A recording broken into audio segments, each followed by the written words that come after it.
Un saludo a toda la audiencia de Última Hora Colombia. Hoy nos encontramos aquí una vez más en el espacio de entrevistas de coyuntura política.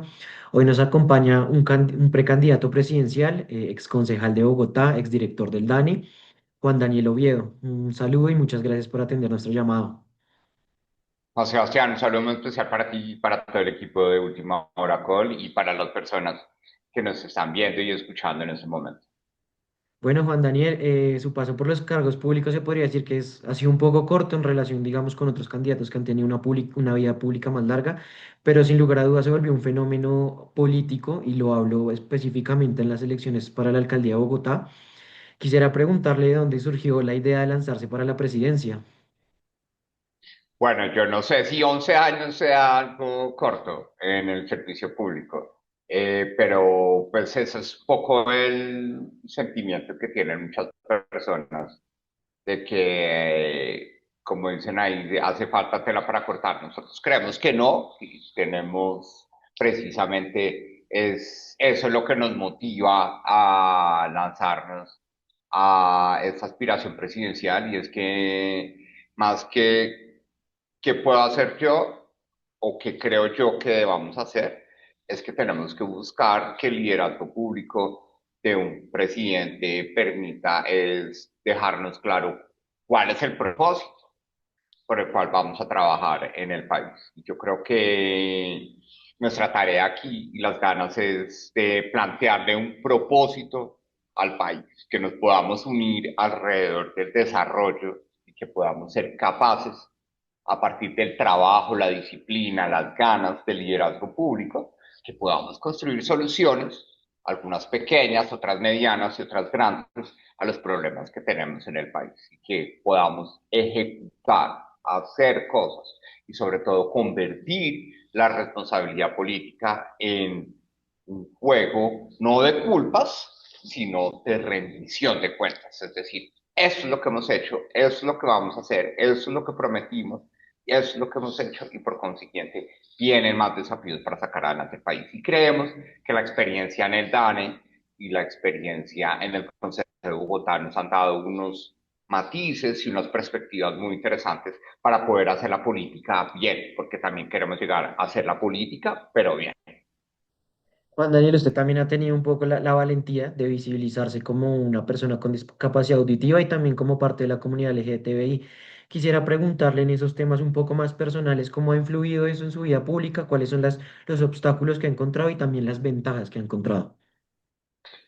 Para nada, yo creo que pues el tema de mi discapacidad auditiva está ahí, pero yo no la vivo como tal. Es decir, al contrario, creo yo que ha sido un motivador para que yo esté más atento. ¿Sí? En la medida en que mi deficiencia auditiva me lleva a estar más atento, estar más concentrado en lo que me propongo. Y en materia de mi orientación sexual, pues sí, hay que reconocer que el país ya las cifras han sido muy claras. Y el 23% de la gente que vota en Colombia no quiere votar por un marica. Así de sencillo. O por una persona trans, o por una mujer lesbiana. Y entonces, pues hay que asumir esto no tanto como, ay, qué frustración, no, hay que trabajar aún más duro, porque pues nuestra audiencia, si Colombia fueran, vamos a decir, 4 personas, a nosotros solo nos paran bolas 3, porque una de 4 dice, yo no voto por él porque es gay. Entonces tenemos que concentrarnos en poder lograr una intención de votos de una población mucho más reducida, pero pues que para nosotros más que un problema es una motivación a trabajar más. Sin lugar a duda, el tema ahorita de la seguridad es una de las preocupaciones principales para los colombianos. Quisiera preguntarle como candidato presidencial, ¿cómo haría usted el frente a esta situación crítica, teniendo en cuenta incluso esta semana de coyuntura los ataques al Cauca, al Valle del Cauca y el repudiable ataque que sufrió el precandidato presidencial Miguel Uribe? Entonces, preguntarle cuáles serían sus propuestas o su visión en términos de seguridad en el país.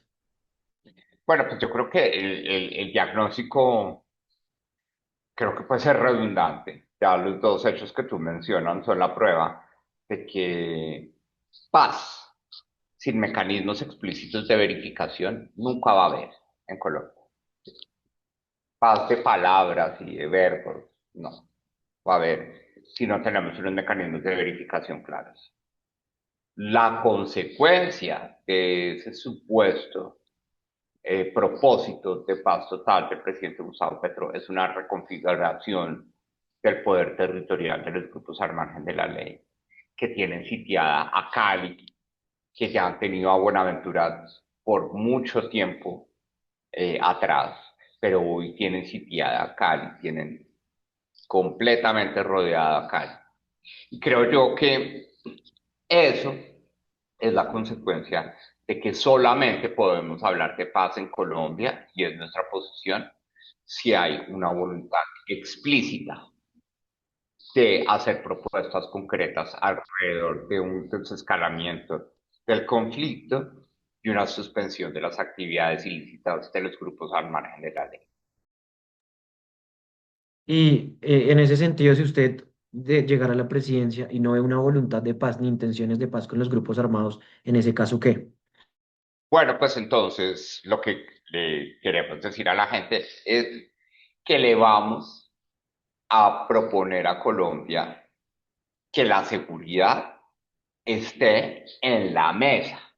Y decimos así, que la seguridad esté en la mesa, porque nuestra visión o ese propósito que le queremos proponer a Colombia, nosotros lo simplificamos alrededor de una mesa que tiene cuatro patas, una mesa energética, en donde tengamos resiliencia energética y retomemos la exploración y explotación de hidrocarburos y la explotación minera con sostenibilidad ambiental y social, una pata campesina para fortalecer el desarrollo rural, una pata de infraestructura, no solo física, de vías, trenes, sino tecnología, cultura, capital social, y una pata de lo público.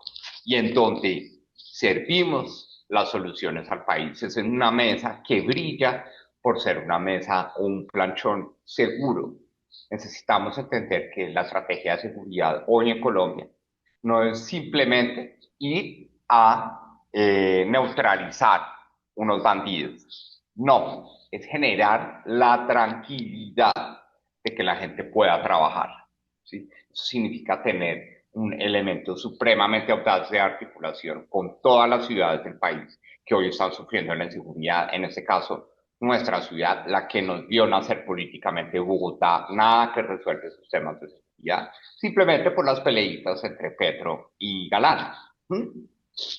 Y salen los dos a pelear en redes, pero a la hora de reunirse para decir, venga, ¿cómo vamos a mejorar la seguridad de la ciudad? No hay resultados claros alrededor de ese tema.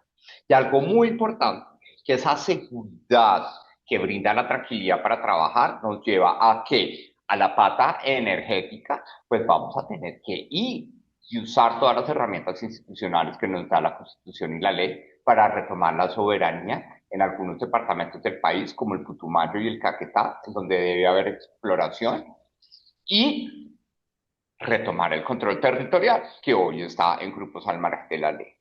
Eso significa que tenemos una estrategia de contención, una estrategia ciudadana, que es un enfoque integral, y tercero, una estrategia económica, porque hoy el centro de gravedad del conflicto armado en Colombia es estrictamente financiero. Tanto es así que el presidente Petro se ha referido a sus excompañeros de lucha como traquetos, porque sí, lo que tenemos son empresarios al margen de la ley defendiendo corredores logísticos. Y para eso necesitamos mucha inteligencia económica, necesitamos el poder de los datos, usarlos de forma inteligente para saber quiénes son esos objetivos de alto valor que están financiando las estructuras ilegales que hacen presencia en el país y destruir esas estructuras económicas para empezar a debilitar su capacidad de control territorial, que es hoy lo que tiene a la población civil como blanco de estas situaciones. Y nuestra prioridad fundamental es que en la mesa que le ofrecemos al país, la gente venga a sentarse tranquila a comer las soluciones o los platos que nosotros vamos a ofrecer. Y por consiguiente, el eje fundamental de la seguridad es la garantía de la tranquilidad de la población civil, no importa en cualquier parte del territorio colombiano esté. Juan Daniel, también usted pues lo mencionaba ahorita cuando le preguntaba por a usted hacer parte de la comunidad LGTBI y lo centro, lo retomo porque ahí puede haber críticas con respecto a su candidatura y lo escuchaba que dicen que usted puede no tener la determinación o firmeza para enfrentar este momento crítico del país en términos de seguridad. ¿Qué responde usted a esas críticas? Bueno, pues yo creo que ya lo acabo de decir. Si esos tres elementos y la claridad con la que nosotros tenemos vista la seguridad, no simplemente como una estrategia de decir es que voy a hacer megacárceles como Bukele, ¿sí? O voy a sacar una motosierra como Milei, no, nosotros tenemos una cosa clarísima en donde la seguridad está en el ecosistema de nuestro programa y es simplemente la tranquilidad para trabajar, porque eso es lo que necesita toda la gente en el país. Y para eso haremos y utilizaremos todas las herramientas, incluso la de los datos que hoy no se está usando plenamente, para que podamos tomar las mejores decisiones y demostrar con hechos y no hablando duro o cambiándome el tono de voz o negando que soy marica para poder tener legitimidad y hablar de seguridad. Vamos a hablar claro y los hechos confirman que hoy este tipo de estrategias son las que verdaderamente puede valorar y va a valorar la ciudadanía porque estamos convencidos que nos van a escuchar. Juan Daniel, ya para ir cerrando este tema de seguridad, quisiera preguntarle por su seguridad personal como candidato presidencial en medio pues, de esta coyuntura y también, pues, digamos, después del desafortunado hecho que sufrió el precandidato Miguel Uribe, ¿cómo se siente usted ahorita como precandidato en medio de este panorama? Bueno, pues en ese momento yo estoy a la espera de que el gobierno se pronuncie a través del CERREM sobre qué va a pasar conmigo. Pero yo, como ciudadano y como actor del escenario político, lo que menos quiero expresar y lo que menos quiero sentir es miedo. Porque tristemente lo que ha sucedido y ese vil atentado contra Miguel Uribe Turbay lo que quiere es silenciar la campaña presidencial, silenciar la campaña legislativa, solo darle eco a la consulta popular que es el gobierno. ¿Sí? Y por consiguiente, miedo no. Y lo digo claramente, finalicé mi campaña a la alcaldía de Bogotá hasta con una propaganda diciendo vote sin miedo, vote Oviedo. Entonces no voy a salir a decir ahora que es que tengo miedo por mi integridad. Estamos en Colombia, tristemente estamos siendo protagonistas de cómo el discurso de odio y como dicen las mamás, las palabras son poderosas. El discurso de odio está trayendo nuevamente al país a historias del pasado. Nosotros estamos aquí es para decirle, eso es lo que hay Colombia. Hay personas como Oviedo que tienen ganas y que quieren aportar a la construcción de un futuro para el país. Y tenemos ese propósito. Y eso solo se logra siendo empáticos en la calle, hablando y escuchando. Y por el momento, yo no me he sentido inseguro en ningún momento de mi actuar político, ni como director del DANE. Confío plenamente en las decisiones que define el gobierno nacional a través del CERREM.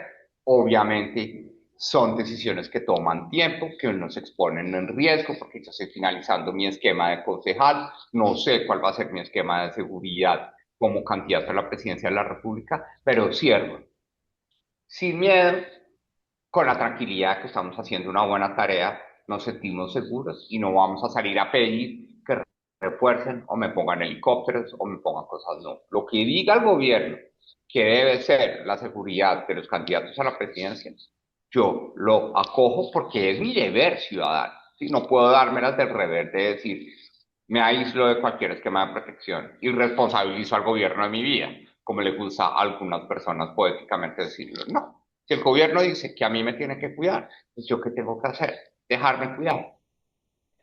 Juan Daniel, también quisiera preguntarle, y para, digamos, todas las personas que van a votar a la presidencia, ¿en qué aspecto político podemos ubicar a Juan Daniel Oviedo? Y se lo digo porque hay mucha gente que lo asocia a usted con el gobierno de Iván Duque, pues precisamente por haber dirigido el DANE durante todo el periodo de Iván Duque. Bueno, pues, Juan Sebastián, como te lo decía anteriormente, como eso no se trata de que yo un día amanecí después de haber tenido un sueño en el que me dijeron que yo era el ungido para ser presidente, sino que esta es la voz de otras personas, es la voz de unos propósitos y de unos principios democráticos. Con toda por Colombia es una apuesta de centro, lejos de los extremos. Queremos ser el ejemplo de que el centro existe. Y con toda por Colombia es un conjunto de personas, naturalmente, que queremos expresar que somos mayoría en Colombia. No solo que queremos ir con toda por nuestro país, sino que somos lo que estadísticamente ha demostrado el DANE durante los últimos 15 años, si es que el centro es la mayoría de la ideología política que tienen los habitantes del país. Que nos podemos poner de acuerdo, que podemos ser claros en las propuestas, que podemos ser empáticos, que no vamos a dejarnos llevar por el culto al yo, que vamos a escuchar a pesar de mi sordera, que vamos a hablar con la gente, que vamos a definir cuál es el mejor camino para que Colombia salga de esta triste coyuntura, que es una coyuntura alimentada y consecuencia del discurso de odio, y pueda encontrar y descubrir de una vez por todas que el odio siempre nos ata al pasado, mientras que pensar en el futuro requiere ánimo, requiere ganas, requiere capacidad y sobre todo requiere animar a la gente y decirle a todo el país que sí hay un propósito y que sí hay una oportunidad de que Colombia esté mejor. Juan Daniel, ahora me quiero ir a su experiencia precisamente en la campaña de la alcaldía de Bogotá. Digamos, usted quedó segundo después del alcalde Galán y en términos de las encuestas sorprendió porque no se tenía en principio que usted fuera a ocupar ese segundo lugar, pero se lo pregunto por esa experiencia, por los aprendizajes que le dejó precisamente una campaña política para un cargo importante y los aprendizajes que puede pasar ahora para aplicar en su campaña hacia la presidencia de la República. ¿Cuáles fueron, digamos, de pronto esas fallas que usted se dio cuenta que cometió o las oportunidades que usted vio que aprovechó durante la campaña? Bueno, pues el aprendizaje más importante que nunca me lo esperé, honestamente nunca había validado ese escenario, y es que el voto con miedo es tremendamente influyente en Colombia. En Colombia la gente vota con miedo a que quede el que le cae mal, ¿sí?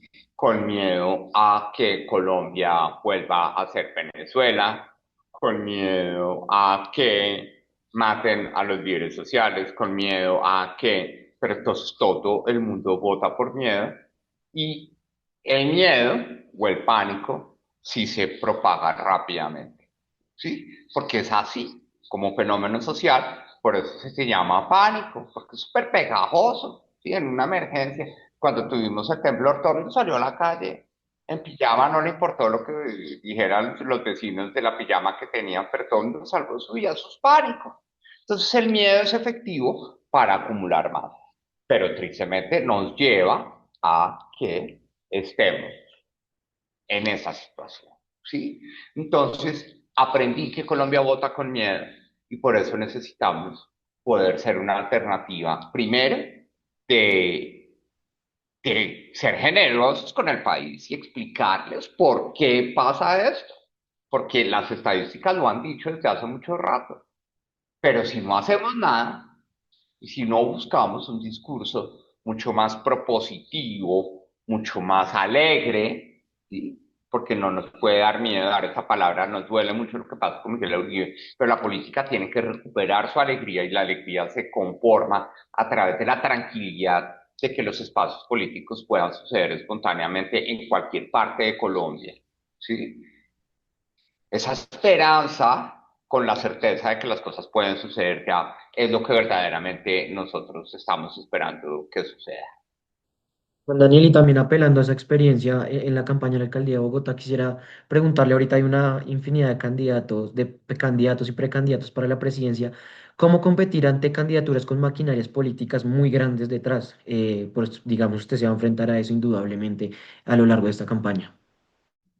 Pues ya lo hicimos y derrotamos al petrismo en Bogotá, que tiene unas estructuras de base muy potentes. ¿Sí?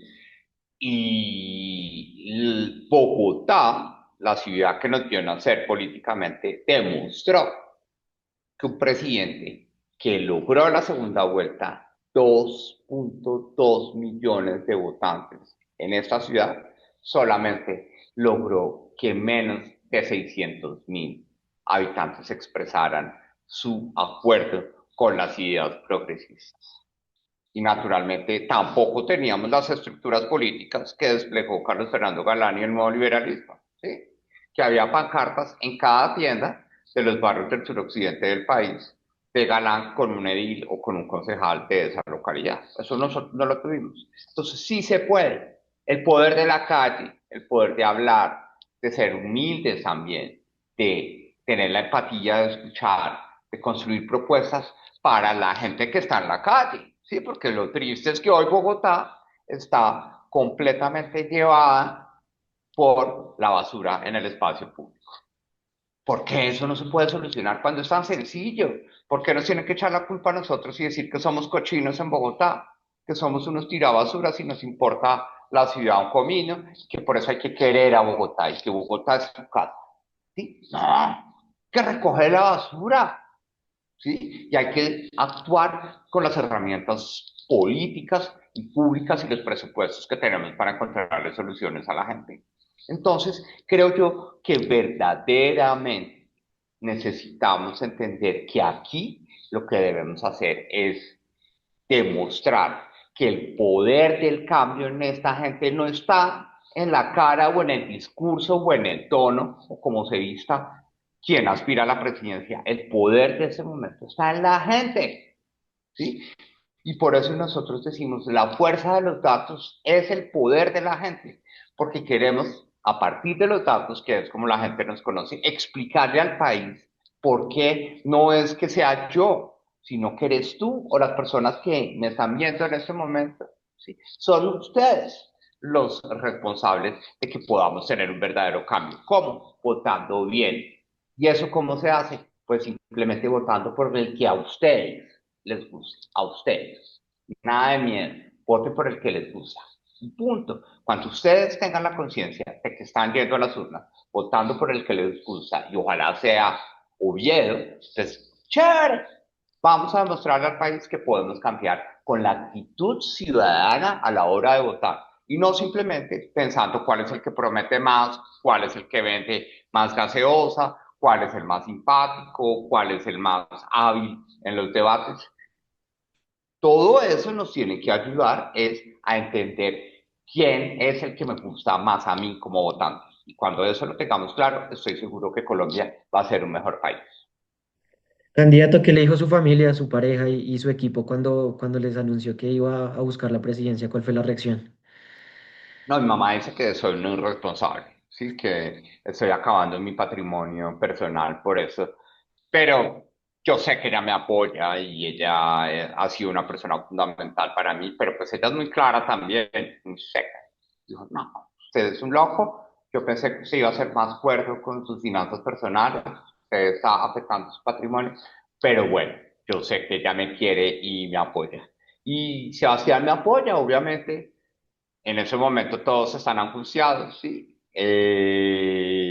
Por los temas de seguridad, pero al mismo tiempo la energía y la actitud que uno asume también les da tranquilidad a ellos de que esto es lo que yo quiero, ¿sí?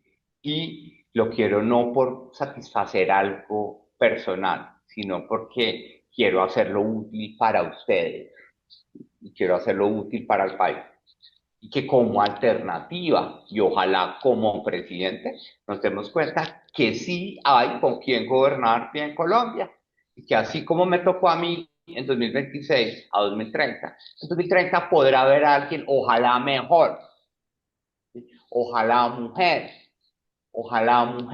campesina, ojalá mujer con discapacidad, pero podemos pensar en que cada 4 años vamos a aspirar a algo mejor, ¿sí? No al que nos salve. Y también en temas también suyos, pues por su formación económica, quisiera preguntarle por la situación económica del país. Digamos que el próximo presidente va a recibir un país altamente endeudado y también con una situación fiscal bastante crítica, teniendo en cuenta que muchos de estos gastos son inflexibles. Entonces, pues también preguntarle por este tema, ¿cómo lo ha abordado usted desde su candidatura, pensando pues también que va a ser un reto bastante grande para el próximo presidente del país? Bueno, pues la verdad, como economista, entiendo que los recursos públicos son escasos, ¿sí? A diferencia de este gobierno que cree que son ilimitados, que por eso les importa un soberano comino la regla fiscal. Y por eso sacaron la cláusula de escape y el ministro de Hacienda se escondió por las escaleras de emergencia para no poner la cara, ¿sí? Entonces, aquí hay una persona que conoce las finanzas públicas del país y que no va a llegar a gobernar llorando o implementando discurso de odio diciendo que es que Petro nos dejó la olla raspada. Ya sabemos que la va a dejar raspada. Nosotros queremos llegar a gobernar con lo que hay. Y eso sí, el país está mamado que le sigan diciendo que el presupuesto público es inflexible. ¿Sí? Porque frente a todo, ¿sí? Uno no, en lo público y sobre todo en la hacienda pública, uno no crea monstruos que se lo comen a uno mismo. Uno siempre doma el monstruo de lo público. Ya es posible hacer ajustes, priorizar partidas presupuestales, hacer recortes burocráticos, fortalecer verdaderamente el Estado donde se necesita, reducirlo donde está sobrando. Pero hay que hacer. Pero la verdadera cosa que nos molesta es que ahora todos los candidatos, incluso el mismo gobierno, dice, ay, pero es que todo es inflexible. Entonces, como yo necesito más contratación de prestación de servicios, entonces deme más plata porque lo demás es inflexible. No, señor. Para eso es que está la iniciativa gubernamental en este país, para que el gobierno, el ejecutivo, le proponga al Congreso cómo resolver esas inflexibilidades. ¿Qué ha hecho ese gobierno? ¿Qué propuesta ha pasado para resolver las inflexibilidades presupuestales? Para que tengamos un proyecto de ley que actualice el Estatuto Orgánico de Presupuesto de la Nación. Ninguna. ¿Sí? Nosotros lo que vamos a llegar es a decir, olla raspada, pues entonces con la pega y con huevo hacemos comida para todos, pero tiene que ser posible que lo público se administre bien, esté la olla raspada o esté la olla llena de arroz. Y eso es lo que nosotros queremos proponer. Me vuelvo un poquito, usted me decía ahorita que su candidatura está centrada y pensada en un aspecto ideológico de centro. Quisiera preguntarle, ¿está dispuesto a hacer alianzas y con qué sectores estaría dispuesto a hacer alianzas?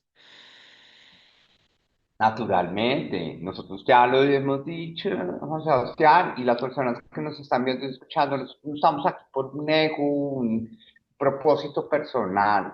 ¿Sí? Claro que yo me emociono de poder ser el presidente de Colombia, claro, es que es importantísimo, es un orgullo. Qué nota tener todo ese cuarto de máquinas a disposición de uno para encontrarle soluciones a la gente. Pero eso es un proyecto de lo que se merece el país. Y por consiguiente, el país sí se merece que seamos capaces de demostrar que los líderes políticos somos capaces de ponernos de acuerdo. Que eso no necesariamente sea simplemente tragar sapos, es ponerse de acuerdo. Que a veces hay que hacerlo, hay que evaluarlo, pero antes el propósito debe ser cómo nos ponemos de acuerdo. Por consiguiente, más que si consideramos o no alianzas, lo que queremos demostrar también con nuestra presencia es que el escenario político y sobre todo el centro es capaz de ponerse de acuerdo. Con lo único que no queremos estar de acuerdo son con los extremos. De resto, hablamos, escuchamos, evaluamos y respondemos. Esa es nuestra actitud. Y ahí quisiera centrarme en esa parte final de la respuesta. Entonces, hay algunas líneas rojas sobre contactos o alianzas con otros sectores políticos del país. Los extremos. Y ya los vamos conociendo. Por eso la campaña empezó antes. Más que decir desde ya, no con este, no con esta, no.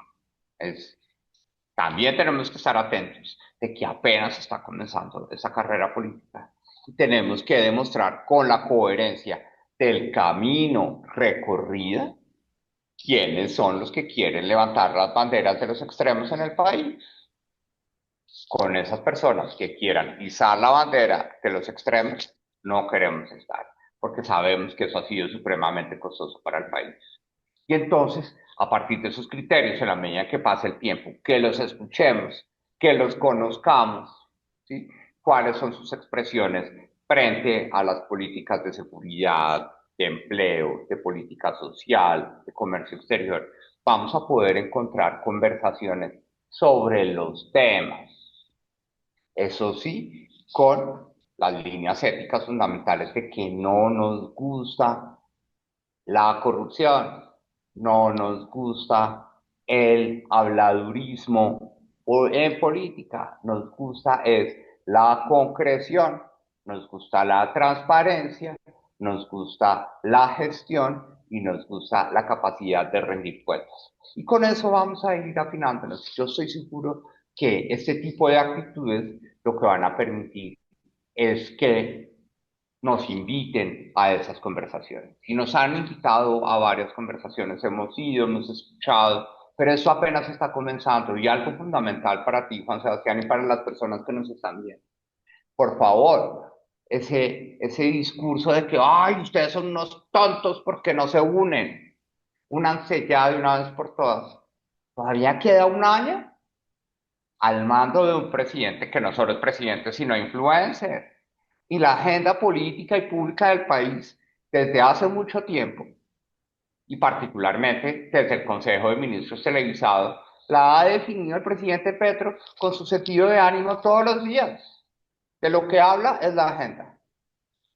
¿Sí? Entonces, no podemos pensar que hoy 55 o los que haya, entonces digamos, no, ese es uno y ya y punto. No, porque la gente quiere que la democracia funcione y la democracia funciona a partir de la oportunidad de escoger, escoger con un sentido de convergencia en el camino para que el país pueda llegar a marzo con una visión mucho más clara de cuál es el abanico de candidatos y un componente limitado de alternativas sobre los cuales pueda escoger. Yo estoy seguro que hay tanta gente buena que vamos a terminar pareciéndonos para cumplir este propósito de unión que puede suceder, pero lo primero es dejar que eso comience y eso significa dejar de lado el miedo o el silenciador que quieren fuerzas oscuras en este momento hacerle a la campaña presidencial, específicamente con lo sucedido contra Miguel Uribe Turbay, por quien pedimos que nos unamos, ojalá, a rechazar lo que pasó y a pedir por su recuperación, y también con lo que pasó el día de ayer en el departamento del Cauca y el Valle del Cauca, donde en un solo día 5 civiles muertos, 2 policías muertos, 28 personas heridas, y hoy un presidente indolente llega ya simplemente a decir, yo convoqué a la paz y la democracia, y aquí está el decreto de la consulta popular. No puede ser. Juan Daniel, ya para ir cerrando, quisiera preguntarle por dos personajes políticos. Quisiera que me responda muy cortico qué piensa de ellos, de su carrera a la candidatura. El primero es Sergio Fajardo. Pues yo voté por él en primera vuelta y él está con un propósito de que quiere hacer su planteamiento político él solo. Le deseamos la mejor de las suertes. Aquí nosotros tenemos confluencias muchísimas con él, pero nosotros estamos por otro canal en el sentido en el que nosotros, Fajardito, si no queremos ser, ¿sí? Queremos ser una opción de centro que esté más abierta a la conversación y a la consolidación de bloques comunes para no repetir el oso que hicimos en la coalición Centro Esperanza. Y la otra personaje política es Claudia López.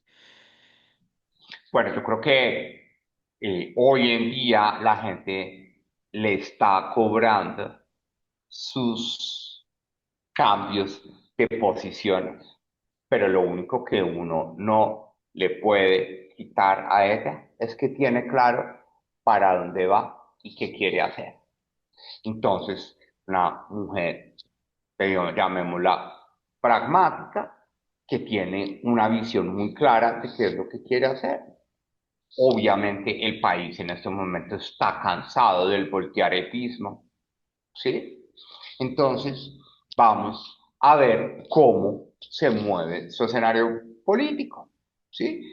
No más en la convención bancaria tuvo un buen desempeño en su debate, pero ¡bah! El país salió a cobrarle el tema de la volteada de arepa con el brazo. Entonces, hay que estar muy expectantes a ver cuál es el sentimiento que prevalece alrededor de una figura política como es ella, que fue alcaldesa, que dejó unos avances, también dejó unos matices particulares de su gestión con los cuales nosotros no somos tan afines, pero está en el escenario político y por consiguiente queremos encontrarnos con ella en las conversaciones, en los debates y que la gente pueda elegir. Y por último, ojalá tuviéramos más tiempo para este espacio, pero por último el personaje político, Vicky Ávila.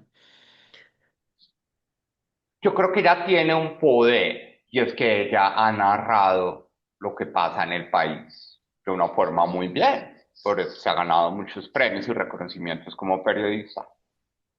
Y siento que hoy ella tiene la voz o tiene el poder de expresar la filigrana o la fibra de los sentimientos que tiene la gente de desasosiego y de desespero.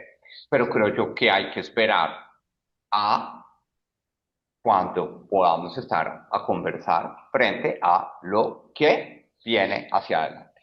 Y ahí la conoceremos mejor. Naturalmente, es una persona que es supremamente afectuosa conmigo, respetuosa de esta candidatura. Estoy consciente que ella sabe que yo tengo también buenas intenciones. Ella también las tiene desde su perspectiva y desde su espectro político. Necesitamos entrar a conocernos ya en acción, ¿sí? Obviamente ella tiene una ventaja en ese escenario y es que a todos los demás siempre nos estuvo del otro lado del escritorio entrevistándonos. Entonces va a ser un desafío supremamente interesante conocerla en terreno, llamémoslo así. Y naturalmente esperemos que su propuesta política avance y que ojalá no se suspenda todo este proceso porque el país tiene que ser capaz de elegir bien. Bueno, Juan Daniel, muchísimas gracias por el espacio, bastante enriquecedor. Muchísimas gracias. Bueno, Juan Sebastián, que estés muy bien.